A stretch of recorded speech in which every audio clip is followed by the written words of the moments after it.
It's a dark and stormy night. You trundle into a tiny noodle shop somewhere between midnight and destiny and call out for a bowl of ramen to warm your tired soul. In moments, a bowl of steaming noodles slides in front of you. You pick up the chopsticks, sip that sweet, sweet broth, and freeze. Something's not right. This broth is light, translucent, and warmly spiced. The noodles, long, pale, and widely elastic. The surface, slick with oils of an angry, vibrant red. And instead of pork staring back at you, it's thin slices of beef. This isn't ramen. Or is it? Today, we're gonna find out why what you ordered isn't what you think, yet. Confused, you scroll through your camera roll of all the Japanese ramen styles you've ever eaten to try to find a match. Hakata tonkotsu. Not even close. That's a pork bone cappuccino, not a light roast pork over. Osaka shoyu. No way. That's a pitch black soy sauce punch to the face. You don't even taste soy in this thing.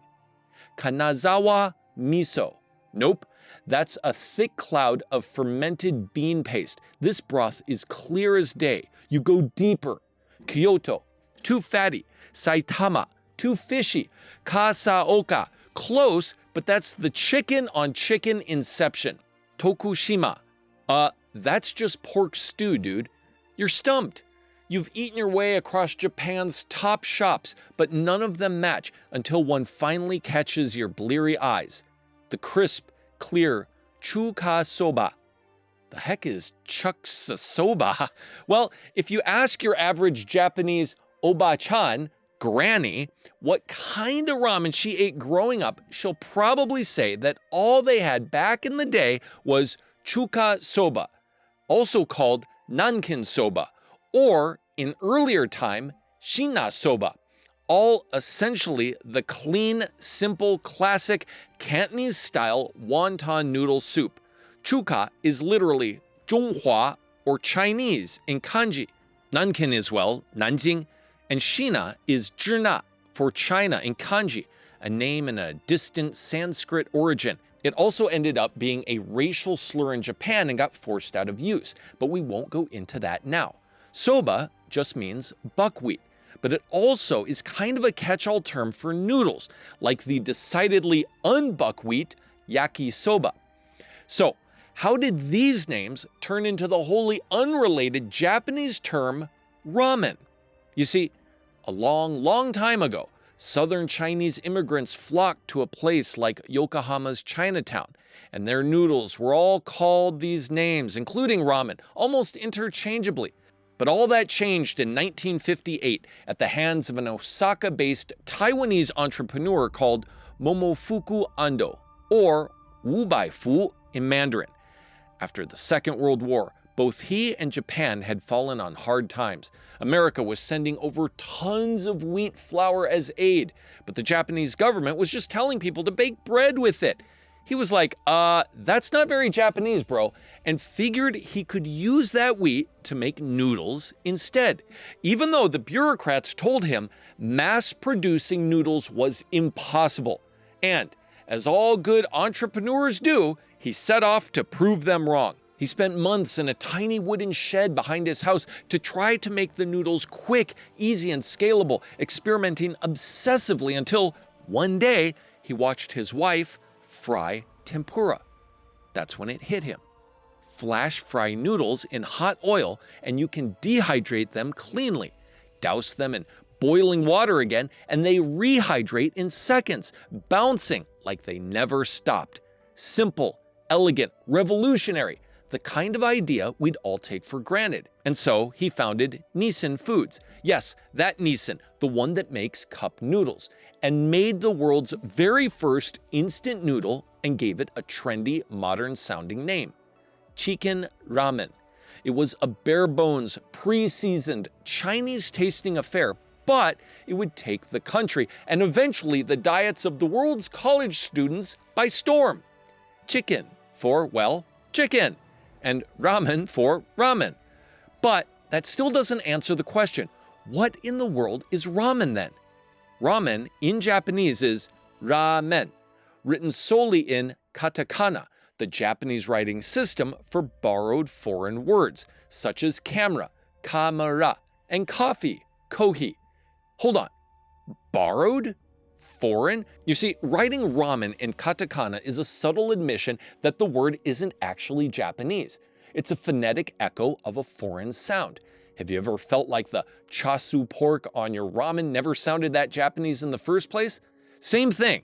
It's also written in katakana as chashu, because the name is from the Cantonese cha sui. But unlike the food, the term ramen isn't from southern China. It's a linguistic survivor of a massive cultural migration before even Ando's time. As Japanese soldiers and travelers returned from northern China, specifically Manchuria, they brought back the name for the hand-pulled wheat noodles they'd eaten there. Lāmiàn. La means to pull or stretch. Mian means noodles. Even though they didn't bring back the hand-pulling part, the name stuck. And because the Japanese lacks a native L sound, lāmiàn was smoothed out into ramen. And there it is, the origin of ramen. The word. It still doesn't resolve the mystery of the bowl sitting in front of you. Or does it? You see, when you bring up lāmiàn to a Chinese person, a very particular image comes to mind. A bowl defined by a strict legendary code known as the 5 colors. 1. Clear, qing, a pristine beef bone broth simmered with a medley of Chinese spices. 2. White, bai, clean pale slices of tender radish. 3. Red, hong, a brilliant fiery splash of chili oil floating on the surface. 4. Green, lü, a fresh handful of cilantro and leeks. 5. Yellow, huang, the alkaline-laced noodles themselves. Sound familiar? Yeah, that's exactly what you're looking at. Ramen's namesake and granddaddy, Lanzhou Lamian, a genre-defying bowl codified by Ma Baozi in 1915, in a style pioneered by the Hui Chinese Muslims up in Gansu province, China's northwest frontier at the crossroads of the Silk Road. It's defined by a broth of beef and spice paired with refreshing greens spiked with a splash of hot oil and grounded by bouncy, hand-pulled noodles, the piece de résistance. A master noodle maker takes a single lump of dough, just flour, water, and a touch of lye, and begins stretching. Then a fold, a pull, a fold, a pull, slap it on the board, pull again. What starts as one thick rope becomes 2, then 4, then 16, then 64 strands, each one impossibly uniform, impossibly thin, no machine, no mold, just muscle memory handed down through generations, crafting a foundation for a bowl so legendary that just saying pulled noodles conjures up not a technique, but this singular, highly specific dish. So legendary, China has more Lanzhou Lamian shops than McDonald's has locations on the entire planet. So legendary that it didn't only go east. It also went west. In the 1800s, the Qing dynasty violently crushed the Muslim Chinese-led Dungan Revolt, Donggan Qiyi, in the northwest, forcing many of the Hui people to flee westward into Central Asia, and eventually throughout Russia and the Soviet Union. And instead of just bringing the lāmiàn name with them, they brought the recipes too. The beef, the spice, the pulled noodles. But the obstacle here wasn't linguistics, it was the availability of produce. In the harsh conditions of the steppe, they were forced to replace the bone broth with a tomato and bell pepper stew. The Chinese spices with cumin and coriander, and the radishes and green onions with potatoes and cabbage. And so, if you wander into a Central Asian restaurant nowadays, be it Uzbek, Kyrgyz, Kazakh, or Tajik, you'll see something that is a little familiar: lagman. The word itself, much like ramen in Japanese, doesn't actually mean anything, because it too came directly from the Chinese lāmiàn. But unlike your typical ramen joint, the noodles you'll get is a much more authentic hand-me-down from history. So, where does that leave you and your bowl of ramen, but not really ramen? Well, You're not about to eat a broken Japanese ramen recipe. You're about to eat its etymological blueprint. You're about to taste the geographic crossroads of where a single culinary idea exploded across the whole world. Go east, and lāmiàn becomes mechanized, commercialized, and globalized into the Japanese ramen that took over every date night and college dorm. Go west, and it adapts to the rugged steppes of Central Asia and through the Soviet machine to be a staple food that kept workers fueled and families warm. But right here, in this bowl of Lanzhou Lamian, you're about to experience the living ancestor, the original spark, the beginning of the legend.